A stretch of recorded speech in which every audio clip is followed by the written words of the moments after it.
Hallo ihr Lieben, heute möchte ich gerne mit euch eine Papierhülle nähen. Und zwar für unser Auto brauchen wir ja Papiere und unsere alte Hülle, die haben wir jetzt wirklich seit 12 Jahren umgeschleppt oder sogar noch länger, die habe ich schon von meinen Eltern. Die ist langsam wirklich durch. Also der Reißverschluss ist abgerissen und hier, das ist jetzt auch. Da war so ein Benzel dran für einen Schlüsselring, dass es am Schlüssel hängen kann. Der ist jetzt auch noch ausgerissen. Also das Ding ist einfach durch. Das möchte ich ein neues mit euch nehmen, wo die Papiere wieder schön reinpassen. Genau, mit Druckknopf. Hier gab es jetzt mehrere Möglichkeiten mit Reißverschluss und mit Druckknopf. Ich denke, ich werde diese Tasche, so eine Tasche nachnehmen mit Druckknopf und auch wieder mit einem Bändchen mit Schlüsselring dran. Also, ich dachte mir, ich nähe das Ganze aus Kork. Das kann man sicherlich auch aus Kunstleder machen oder aus anderem stabilen Stoff. Und genau, Kork. Dann habe ich hier so ein Band, so ein Restreflektorband. Dass das Reflektor ist, ist eigentlich völlig egal, da das ja den Schlüssel hat man meistens in der Tasche.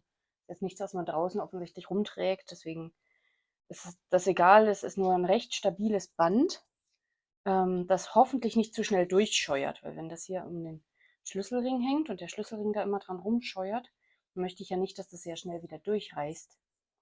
Und deshalb habe ich hier ein halbwegs stabiles Band genommen. Ich hatte hier noch so ein anderes, ziemlich cooles Reflektorband übrig, aber das ist sehr weich und auch noch breiter. Würde also noch ein bisschen komischer aussehen hier im Schlüsselband und es würde, glaube ich, noch schneller durchscheuern. Deswegen habe ich mich für dieses entschieden.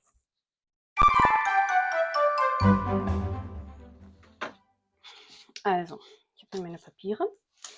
Die sind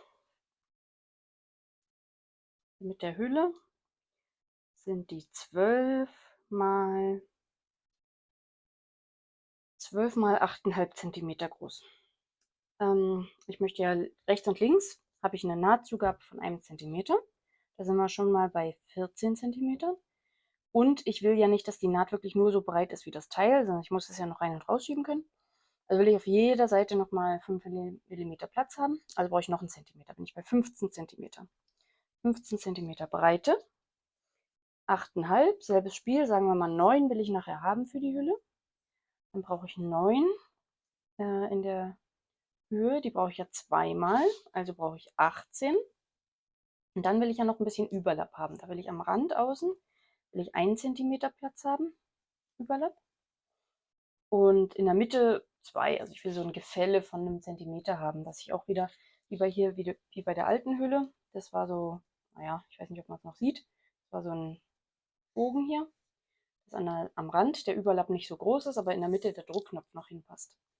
Da will ich am Rand 1 cm haben, in der Mitte 2, also muss ich ja erstmal von 18 cm 20 Zentimeter. Ich brauche keine weitere Nahtzugabe, weil der Korkstoff mir hier nicht ausfranst. Ansonsten müsste man natürlich alles einmal noch am besten overlocken und einmal umnähen ringsrum. Brauche ich jetzt hier nicht bei meinem Kork. Also brauche ich 15 cm in der Breite mal 20 cm in der Höhe. Und dann schneide ich noch ein Gefälle rein. Ne? Also 15 mal 20. Habe ich hier genau, und dann noch so ein Stückchen Band. Wo ist mein Rollschneider? Da. Also 15 mal 20. Dieses Stückchen. Passen die 20 hier raus? Ja, Glück gehabt. Sehr schön. 15 mal 20. Ich hier schön raus.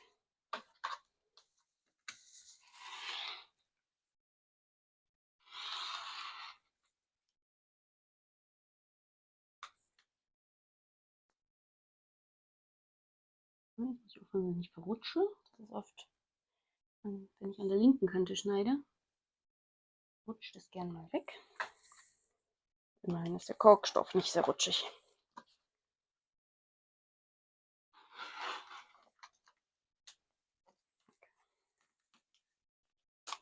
Gut.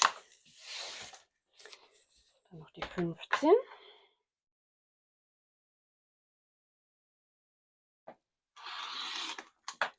So, gut.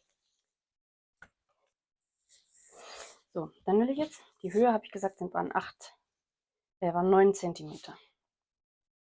Ja, so, da haben wir jetzt unsere 15, waren 9. Ich möchte das aber jetzt nicht bei 9 knicken und dann so runterknicken, weil sonst habe ich den Einschub ganz oben. Ich will den 1 cm weiter unten haben. Ich will den bei 8 cm knicken und dann 9 cm in die Höhe, dass es die Höhe hat, die ich brauche. Und dann hier beim letzten Zentimeter in den Winkel reinschneiden. Den kann ich schon mal erstmal reinschneiden. So, da lege ich das einfach aufeinander, lege das hier in meiner Matte an so einer Ecke an. Und dann will ich von hier einen Zentimeter Platz haben und dort einen Zentimeter Platz haben. Material an, dass einfach die Ecke hier gefälliger wird und nicht ganz so spitz ist. Dann lasse ich hier auch einen Zentimeter Platz, dass ich auch genug Platz für den Knopf noch habe. So, da sieht das so aus. Und dann muss ich das ja jetzt invers falten, weil ich will es ja nachher, will ich ja den Korkstoff außen haben. Und deshalb muss ich es jetzt erstmal so rumfalten. Und ich muss aufpassen, ich will es ja nachher so haben, dass die Klappe oben drüber ist. Deshalb muss sie jetzt innen sein. Also, ich will das bei 8 cm schon knicken, nicht bei 9.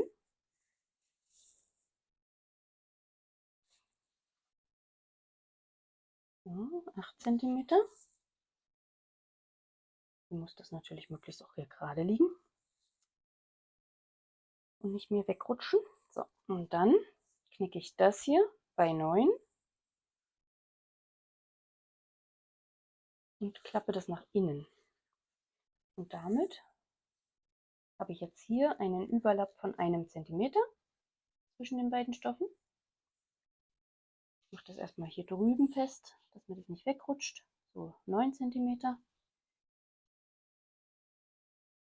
1 cm Überlapp. So, gut. Dann stecke ich mir das schon mal fest, dass mir das nicht wieder wegrutscht, wenn ich die andere Seite ausrichte. Ja, dann diese Seite auch. 8 cm. Und dann bei 9 cm umklappen. So. So. Und dann stecke ich von dieser Seite auch dieses Band einmal hier rein, dazwischen. Ich stecke erstmal hier oben eins fest, dass mir das nicht wieder auseinander rutscht. So. Und dann kann von hier, vielleicht hier unten auch. Und dann kann ich dieses Band jetzt einmal falten. Das ist natürlich so rum, weil das bleibt ja dann so rum. Und dann da reinstecken, dass ich nachher, wenn ich es gewendet habe, dass es dann nach außen zeigt. Halbwegs auf der Mitte, das ist mir relativ egal, wo das nachher sitzt. Soll nur auf jeden Fall rausgucken. Also habe ich es jetzt bei so 4,5 cm hier, weil es ist ja 9 cm hoch. Und ich lasse es ein bisschen rausgucken, dass es auf jeden Fall erwischt wird beim Nähen. Gut, damit gehen wir jetzt an die Nähmaschine. Also ich habe jetzt hier einfach einen Standard-Nähfuß dran, der ist 2 cm breit, sodass ich bei meiner 1 cm Nahtzugabe einfach in der Mitte nähen kann. Wenn ihr eine andere Nähfüßchenbreite habt, könnt ihr natürlich eure Nahtzugabe entsprechend anpassen. Ich habe den Obertransport an, einfach nur, weil ich den immer anhabe, solange nichts dagegen spricht. Ich nähe in beiden Fällen von oben nach unten. Also ich werde hier so nähen und dann schiebe ich mir das Teil rüber und nähe so, weil ich lieber bei einer Kante runterfalle von der Kante, anstatt hochnähen zu müssen. Wenn ich es jetzt umdrehe, dann muss ich aufpassen, dass mir hier nichts wegschlappt.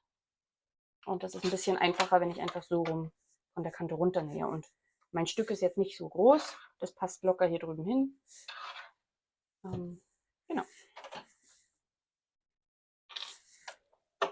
Ich habe jetzt hier einen dreifachen Gradstich angemacht.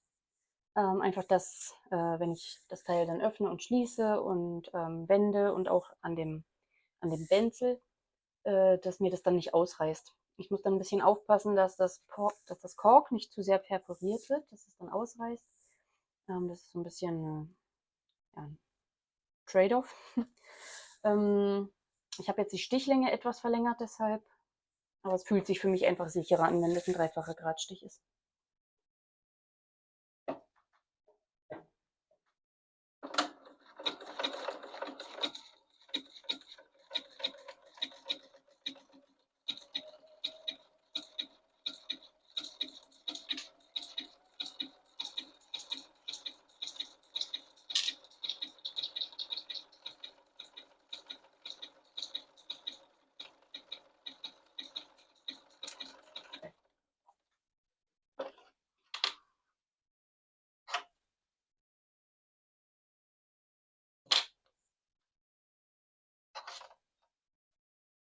Ich werde jetzt hier drüben bei dem Band, da wo das Band ist, auch noch einmal zurück und wieder vornähen, dass es auch wirklich fest eingenäht ist.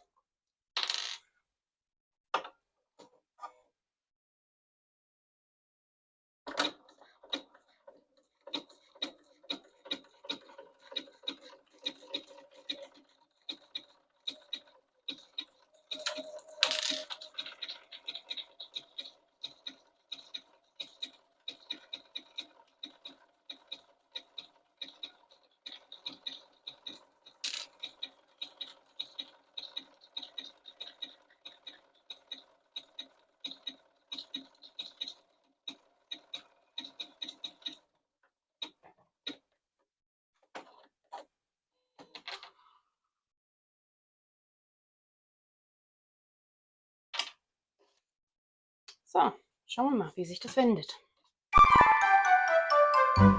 Also, so sieht das jetzt aus. Ich kürze jetzt die Ecken etwas ein, bis kurz vor die Naht, sodass ich die Naht nicht verletze.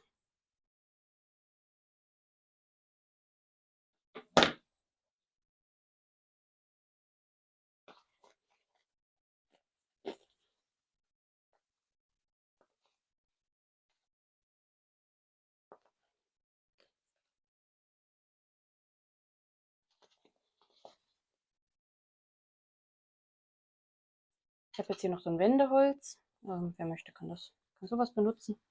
Oder ein Stäbchen, Essstäbchen.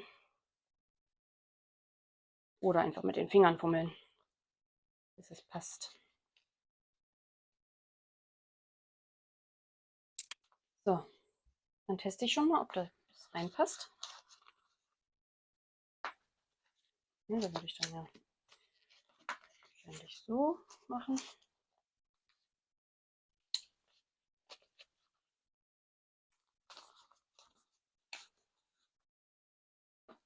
Super, das passt schon mal ganz gut. Und dann mache ich jetzt hier noch die Druckknöpfe dran. Ich habe jetzt hier diese Snapply Wonder Dots heißen die. Die habe ich irgendwann schon mal getestet, dass die auf meinem Kork funktionieren. Man muss natürlich gucken, dass man bügeln kann auf seinem Stoff. Man kann auch stattdessen einfach ein Stück Flisofix nehmen, wenn man das hat. Je nachdem, was man da hat. Man muss auch notfalls das nicht runterbügeln, sondern man kann es ja auch einfach nur mit feststecken. Also wenn man da durchpiekst, das fest heftet, den Druckknopf, dann hält das ja auch. Soll eben dafür sorgen, dass es nicht so schnell ausreißt.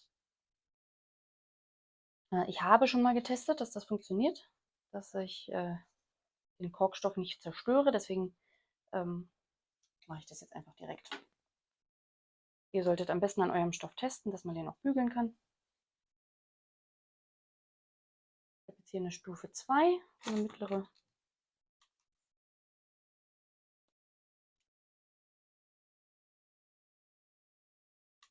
Soll jetzt 6 Sekunden gebügelt werden.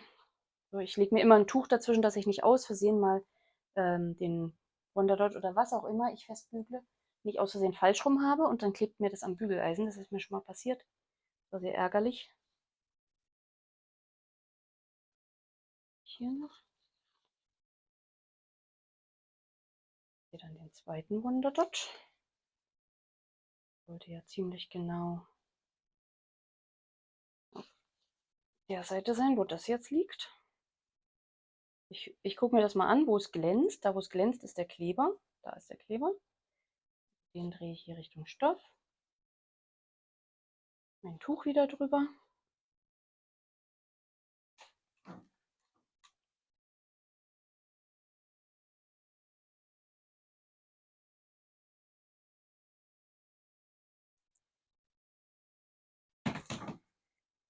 So, wunderbar. Schnell das Bügeleisen aus, es ist nämlich warm. So, dann sind jetzt hier meine Wonder Dots und dann kann ich auch schon anfangen zu pieksen. Ich habe mir jetzt hier so türkise oder blaue Knöpfe rausgesucht. So ein Korkfarben habe ich nicht. Und ja, eine Kontrastfarbe ist doch auch mal ganz nett.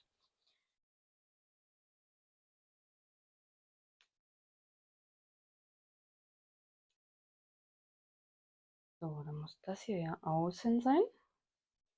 Und dann tue ich hier nach innen quasi die spitze Seite.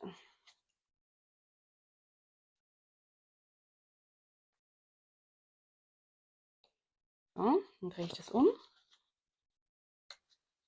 Einmal wenden. Und dann gucke ich genau, an welcher Stelle der andere sein sollte. Da.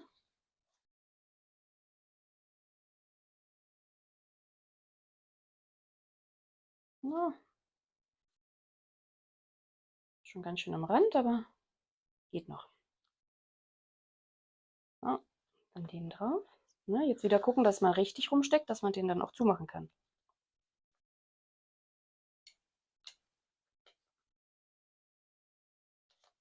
So, sehr schön.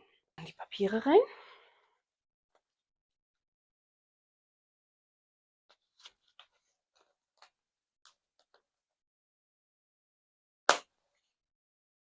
Schlüsselring dran.